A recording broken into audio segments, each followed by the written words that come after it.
The manga artist incident. In the final week of September 2000, the census workers of Tokyo were moving from door to door with quiet efficiency. Among them was a young civil servant assigned to Kamaido, a calm residential district known for its tidy streets, small cafes, and the faint hum of commuter trains in the distance. His route included the wrecked Kamaido Green Mansion, an apartment complex favored by young professionals with busy, structured lives. For 3 days straight, from the 26th to the 28th, he reached room 604, knocked politely, waited, and received nothing but silence. It wasn't unusual. Tokyo residents worked long hours. Many barely crossed paths with neighbors. But on the fourth visit, Friday the 29th, something changed. A sharp, unfamiliar chemical-like smell filtered through the hallway. It came from the small ventilation fan outside room 604, and it hadn't been there before. The census worker paused. His confusion turned into concern.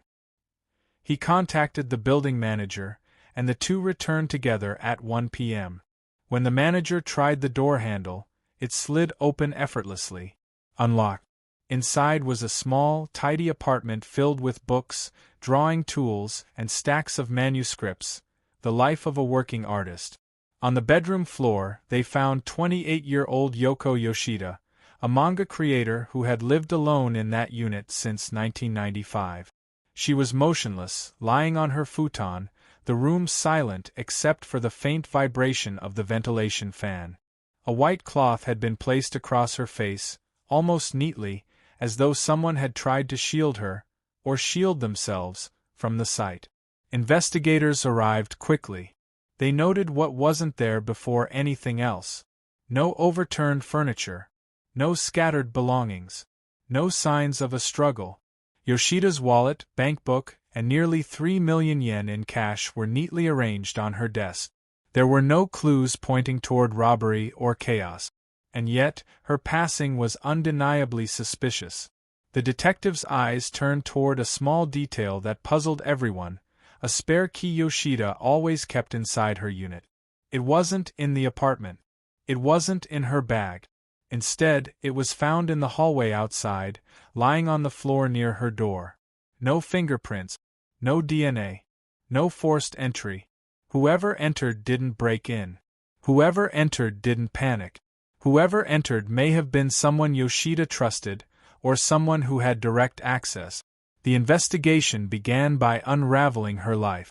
Yoshida was known in the underground manga community. Publishing boys loved doujinshi under the pen name Sujisaki Cool. She attended fan events, met artists and collectors, and built a circle of friends and admirers. In the 1990s, independent creators often printed their real home addresses inside their books. This meant anyone who bought her work, fan or stranger, knew exactly where she lived. That alone widened the suspect list beyond anything manageable.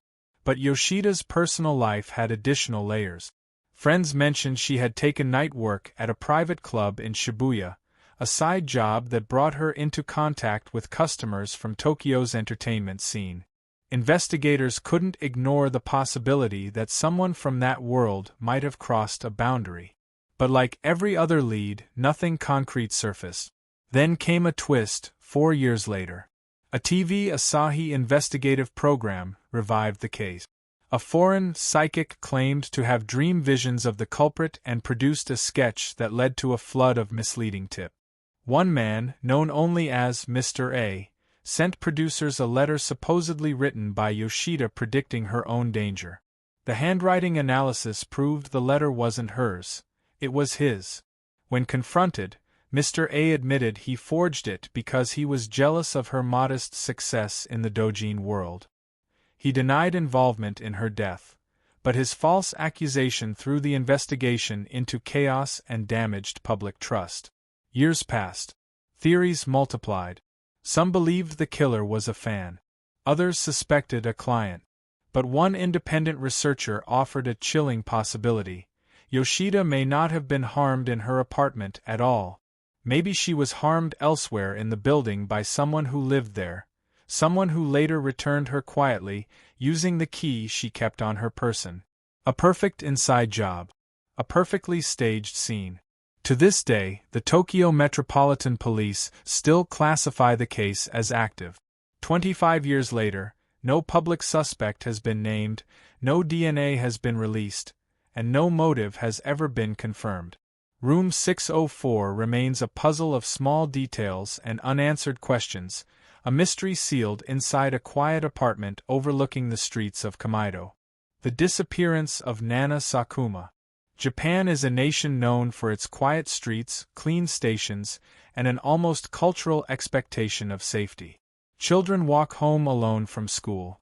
People leave laptops on cafe tables while stepping away for minutes at a time.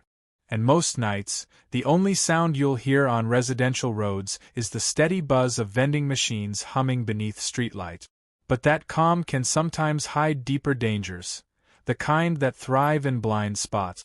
On October 26, 1991, 13-year-old Nana Sakuma spent the afternoon with 3 close friends in her hometown of Chiba Prefecture.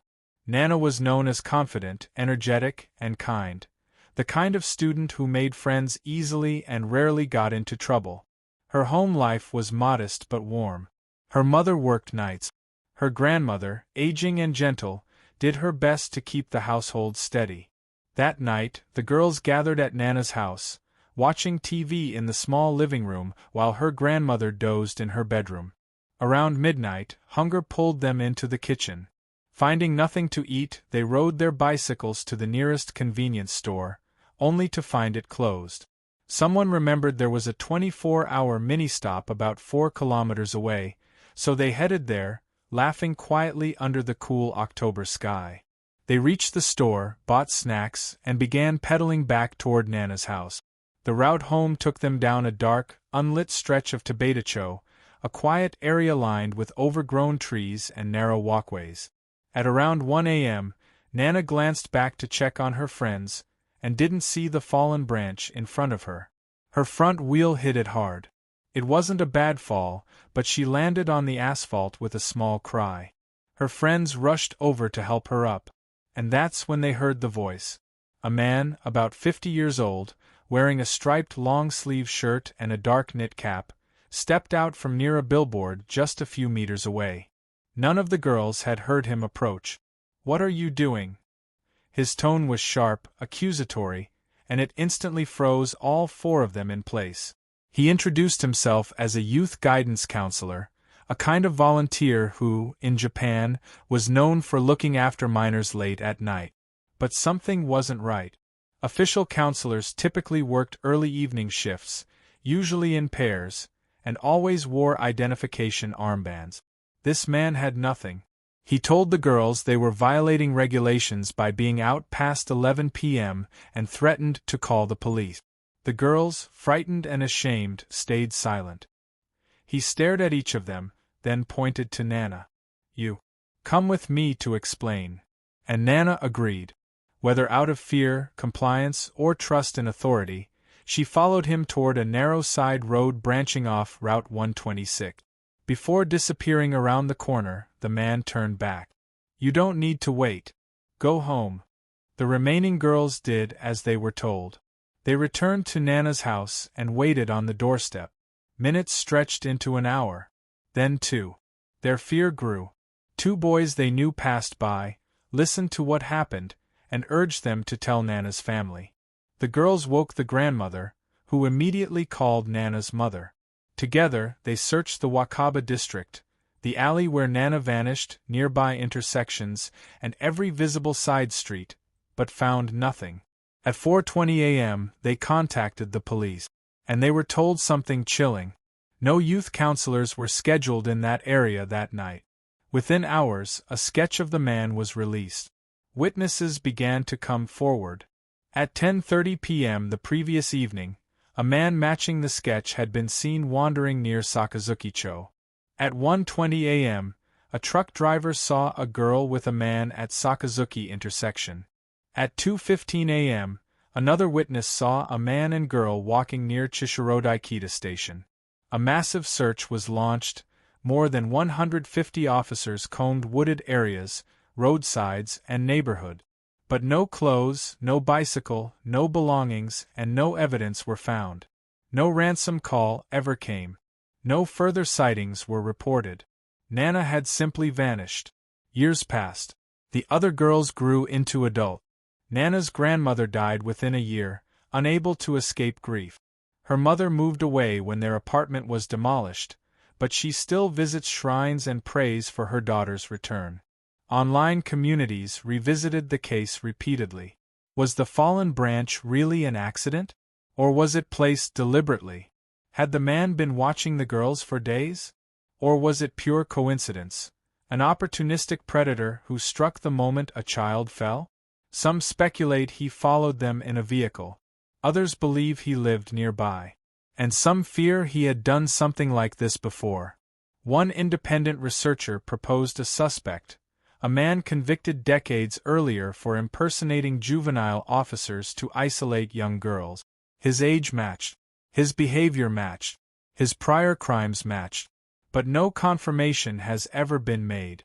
Today, Nana Sakuma would be 47 years old, and her disappearance remains one of Japan's most haunting unsolved cases, a moment when a single stranger stepped out of the dark and changed everything. Here is Chapter 3, written in the same cinematic, investigative, documentary style as Chapters 1 and 2, 700 words, suspenseful, atmospheric, and fully compliant with all safety and YouTube guidelines. The Cult of Shibuya and the Yandere Icon. Japan's cities are some of the most orderly in the world. Trains arrive to the minute, traffic flows politely, and even nightlife districts hum with a sense of controlled chaos. But beneath that order, hidden in cramped apartments, neon-lit alleys, and the shadows between Japan's subcultures, lie stories that feel almost unreal. Stories of manipulation, obsession, and tragedy, all unfolding not in abandoned buildings or mythical haunted houses, but in very real neighborhoods where ordinary people simply looked the other way. The Shibuya Harem Man case. In the quiet residential town of Higashiyamato, Tokyo, 74-year-old Hirohito Shibuya lived in a small home that seemed unremarkable from the outside. Yet behind its doors, he had built something deeply abnormal, a private world held together by fear, psychological manipulation, and unquestioned devotion. By the early 2000s, neighbors noticed a troubling pattern. Young women entering the residence, but rarely leaving. Some were assistants, others were clients. One by one, Shibuya persuaded them, or pressured them, into becoming his wives. At his peak, reports say he lived with 9 women and fathered 3 children with them. Shibuya's power wasn't physical dominance. It was ideology. His spells, as he called them, were psychological levers designed to exploit fear, insecurity, and superstition. He told women they were being targeted by spirits or cursed energies only he could neutralize. What he described as supernatural protection was, in reality, grooming and control. And when his magic failed, intimidation followed. In 2006, he was arrested for coercion after threatening a woman who resisted his manipulation. He told her she would be cut up if she disobeyed. Some of his wives helped keep her inside the house. Yet despite the severity, the legal penalties were light, and Shibuya walked free. Neighbors, mothers, and former acquaintances tried to rescue their daughters. They camped outside the property day and night. Shibuya responded by installing security cameras and warning signs. Eventually, the mothers left. The women stayed. Years passed. Shibuya grew older, but his control remained intact. He shifted from spiritual fear to extraterrestrial fear, telling recruits they would be abducted by aliens unless they stayed by his side. He claimed women would be skinned and replaced unless he intervened. He wasn't a cult leader with a compound. He was a single man in a suburban home, yet his influence was strong enough to mold reality for those around him. In 2023, it finally unraveled when 2 teenagers reported Shibuya to the police.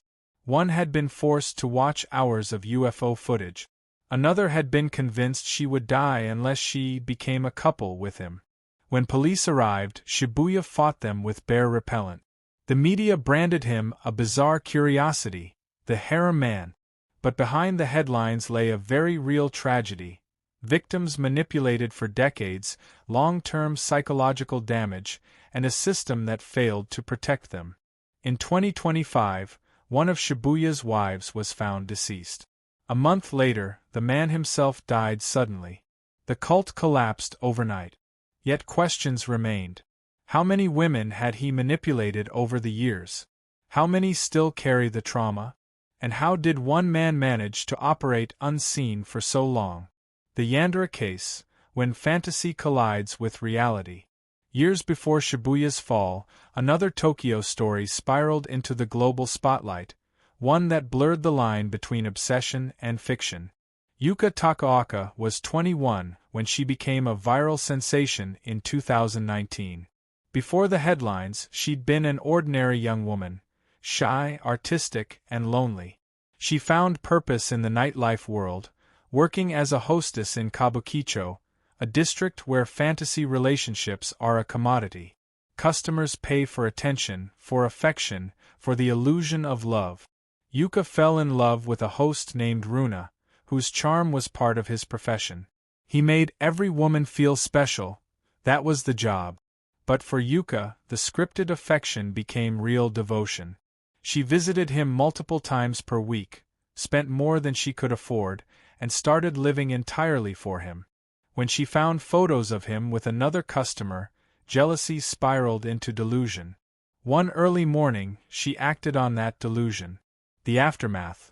Yuka, calmly sitting beside the injured man, her sweater stained, scrolling her phone, was captured by a passerby and exploded online within minutes. The internet labeled her the real-life Yandere, turning her into an instant icon across forums and social media.